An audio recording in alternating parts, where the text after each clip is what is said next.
We're in the last verse of Psalm 4 today, and David is running from Absalom. He's praying to God. He's crying out for help. Yesterday we saw how that God had put gladness in his heart in the middle of this despair and this difficult time.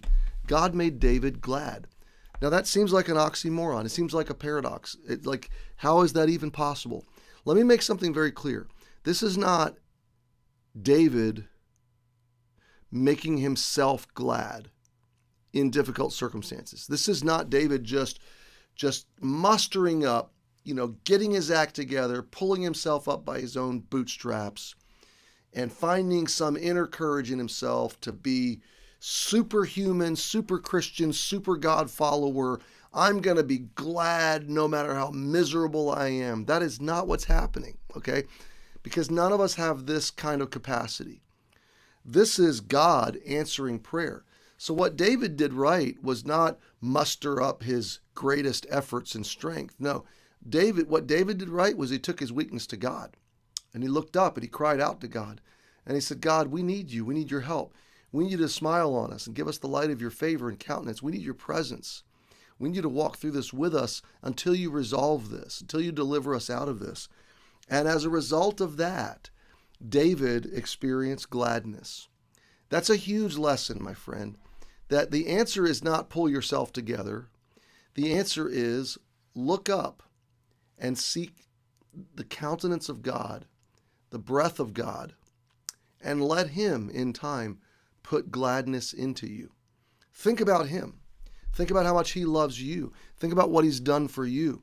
Think about the favor of his countenance upon you and his presence with you and his strength in you. And let that grow gladness in the soil of your heart. I love the last verse of this phrase. I think because sometimes my own distress, I struggle to sleep. And I'm sure you probably do too. And as a younger younger man, that just never happened. I used to remember thinking in my 20s and 30s about when somebody in their 40s or 50s would say, I struggled to sleep or I tossed and turned. I'd be like, I don't even comprehend that because I was just ready to crash every night. I slept like a rock, and then it was hard to wake up when it was time to wake up. I don't know, something about our physiology changes and something about maybe the load of stress that we're carrying. I don't know. I don't pretend to understand it all. I know this. David's in a stressful time as he's writing this psalm. That's one of the reasons he sat down to write this psalm, is he's processing through his distress.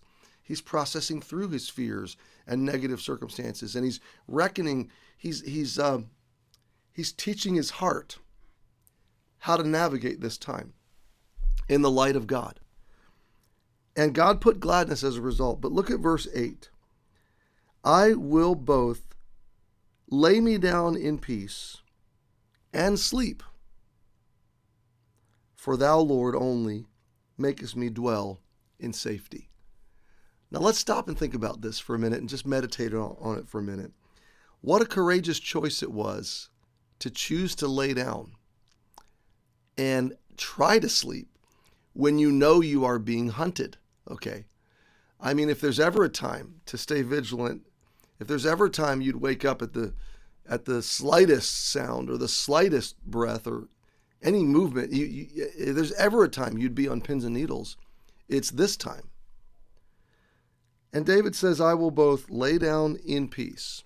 So David has this pervasive peace in his heart that says, I'm okay to lay down. Now, laying down puts you in a real vulnerable place, okay?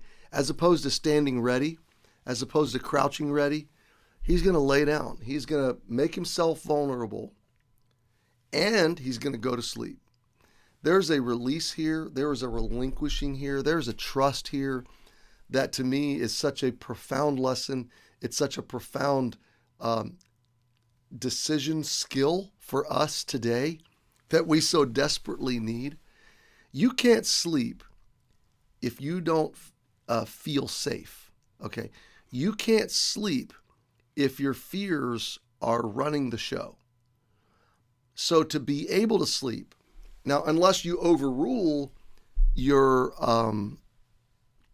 your psychology with physical impairment. I mean, you can drink yourself to sleep. You can pill yourself to sleep. I mean, there's other ways to get yourself to sleep. If Dana hits me hard enough on the head, I'd probably go to sleep. But, I mean, there are ways to overcome that are unnatural. David wouldn't have had access to that. He's choosing to put his soul at rest so that his mind can release and go to sleep. And there's so much I want to say and so little time to say it, and I'm running out of time. This is a decision to really trust and rest and to really place things in God's hands. And to be able to rest, whether it's a day off, a vacation, whether it's just sleep, to take rest it's such a biblical value. It's such a God-honoring thing. Not laziness, not lethargy, not apathy. I'm not talking about sluggardliness, okay? But the right pace of work and rest. And it's a struggle for me to disengage. I love to go. I love to be active. It is such a struggle to sit still. I love to be getting something done. And I know that our team is the same way. So we have to work intentionally, rest, slow down, disengage. Why? Because we'll make our souls sick if we don't. We'll make our bodies sick if we don't. We're not infinite beings. We are finite beings. We have boundaries. We have limitations. And we have a limit to our expenditure, to our physical strength. And we need to be able to re-energize and restore. And so resting is a decision to put things in God's hands, and it's the trust that God is handling things well without me, that He will take care of me, that He will meet my needs, that He will pay my bills, that He will sustain. When it comes to me leading the church, it's the trust that it's God's church, it's God's school, and God will sustain it. And it's okay for me to disengage, to take a break, to have some time off, to rest, to restore. So it's a decision. It's okay to do it. But look at this last phrase. For thou, Lord, only makest me to dwell in safety. What a great verse for a COVID year. Honestly, my safety is in God's hands. And I know people that have been careful to the hilt. I mean, scared to death and careful to the hilt, and they still got COVID. And I know people that lived and loved life last year and never got COVID. I'm not saying don't be careful. That's between you and God. Your boundaries are your boundaries, and you've got to be at peace with God about those things. But I think your boundaries need to be built on this.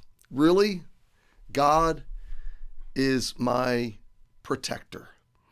And here's, I guess, the big application of that. For David to lay down and sleep was to take real risk, okay? But he said, God's the one that's going to keep me safe. And so I'm going to trust Him to take the rest He wants me to take. So what is it that God may want you to do that might seem risky to you? If God leads you to do something risky, are you okay doing it knowing that He's your protector? That's the question. Because David found great rest in the protecting hand of God. At a very risky and vulnerable place in his life, he knew that God was his ultimate protection. So my friend, that is Psalm 4. And we can put another psalm on the list in the books. I think I'm going to start Psalm 5 tomorrow. Haven't totally made up my mind.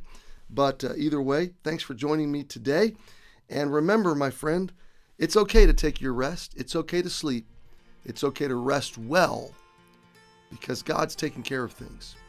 So go to sleep. God's going to be awake, and He's got you. Happy Wednesday. See you tomorrow.